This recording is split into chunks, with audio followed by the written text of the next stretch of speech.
So you're thinking about moving into Alameda and have heard that the center part of the island might be a good spot for you, but you don't know much about it. Well, that's what we're going to talk about in this video, and I'm going to start right now.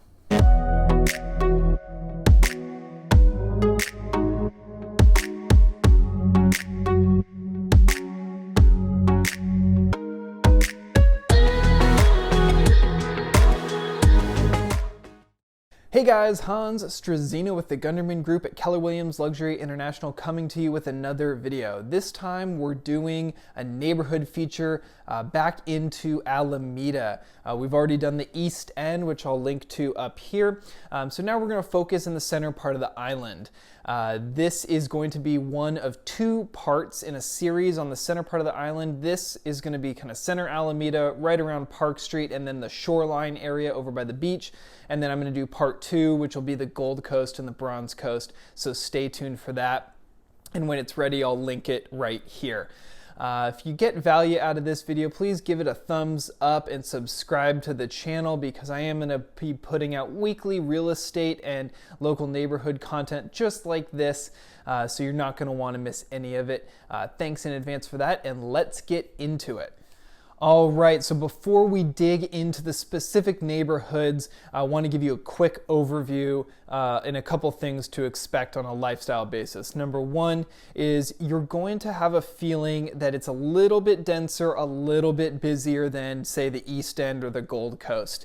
And this is largely because you've got attractions like Park Street and South Shore Plaza, obviously the beach as well, drawing people from all over the island as well as off island, coming here for shopping and for just weekend hangouts at the beach. In the Central Alameda section, you've got a lot of industrial feel, so you're going to have some buildings and businesses interspersed with homes. You're going to have a lot more apartment buildings and properties that have been converted into multifamily, so it's just going to feel a little bit denser and as a result busier. And then down by the beach, there's a ton of apartment buildings and condo complexes that were all built around the same time and just draw a huge number of people to a relatively small part of the island. So that's one thing to note, but on the flip side, you're probably going to see it's a little more affordable on a price per square foot basis, and definitely considered more of an entry level price point as opposed to something like the Fernside or the Gold Coast. All right, so let's kick it off here in the central part of Alameda. One thing you're going to notice if you drive through here for 5 minutes is it's going to have a lot smaller homes relative to some of the other parts of the island, but also a more industrial feel. That's because it was so well located next to the Oakland estuary that so many businesses popped up there right along the water to take advantage of the tidal canal.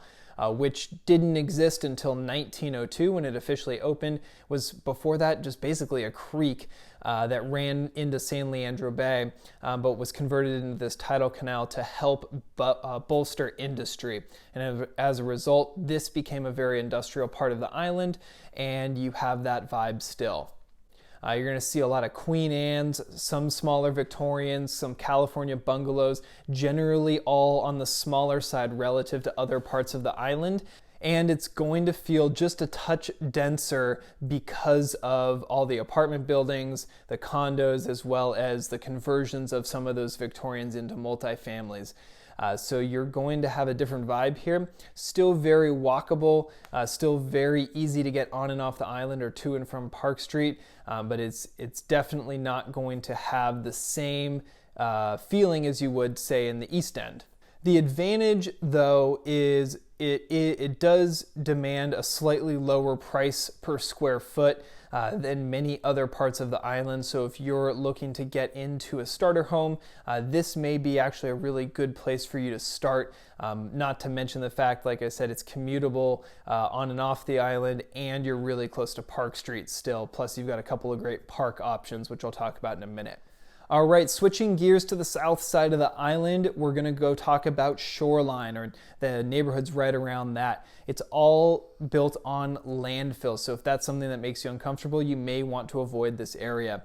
But it was all relatively built in the 60s. There's a lot of apartment complexes as well as some condo and townhouse communities, and the single families, again, all built in the 60s. So you have a very consistent architectural style there that is not necessarily going to find the craftsmans and the bungalows and the Victorians in this part of town.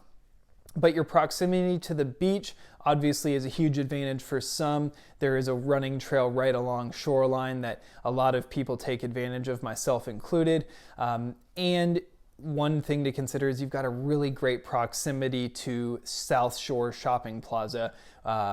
However, again, the density is something you're going to want to be aware of based on all the apartment complexes and the allure of the beach and South Shore. You're going to experience just a lot more people coming into this area.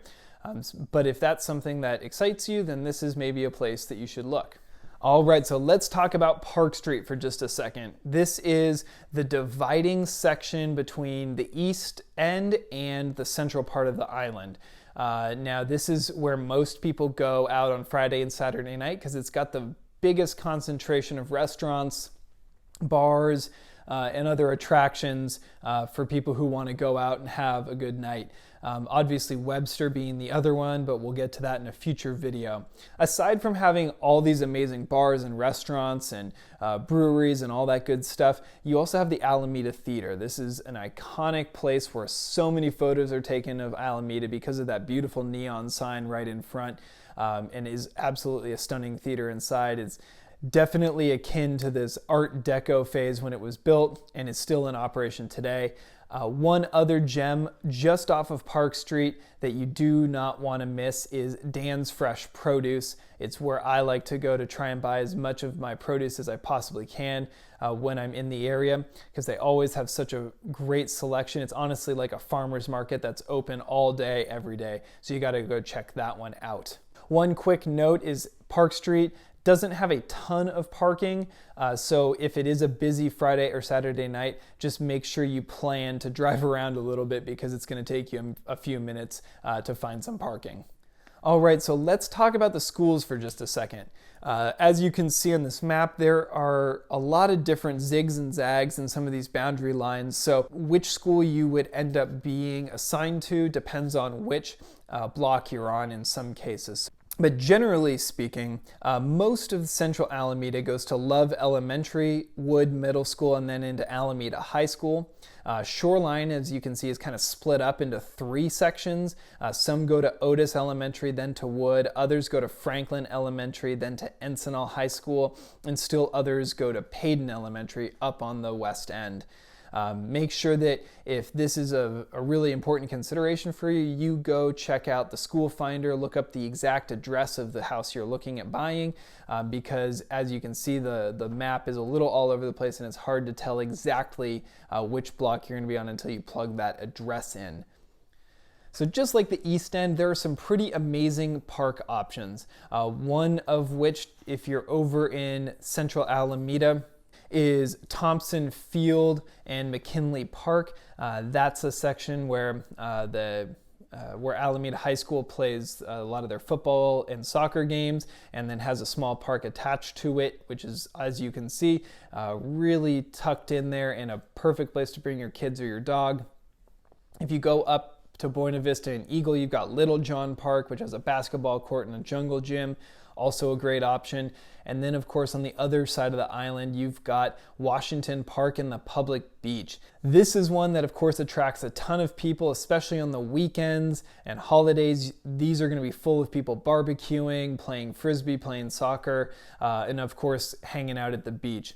And on any given windy afternoon in the summer, you'll find a ton of kite surfers out there launching just off of the beach, because it's a perfect place for that as well. And that is part 1 of Central Alameda. Hopefully you guys got some value out of that, and if you did, please give the video a thumbs up and subscribe to the channel, because you're not going to want to miss part 2 when I talk about the Gold Coast and the Bronze Coast. 2 of my personal favorite neighborhoods here in Alameda, and something you're definitely going to want to see. So thanks for tuning in, and until next time, this is Hans Strazina with the Gunderman Group at Keller Williams Luxury International signing off. See you on the next one.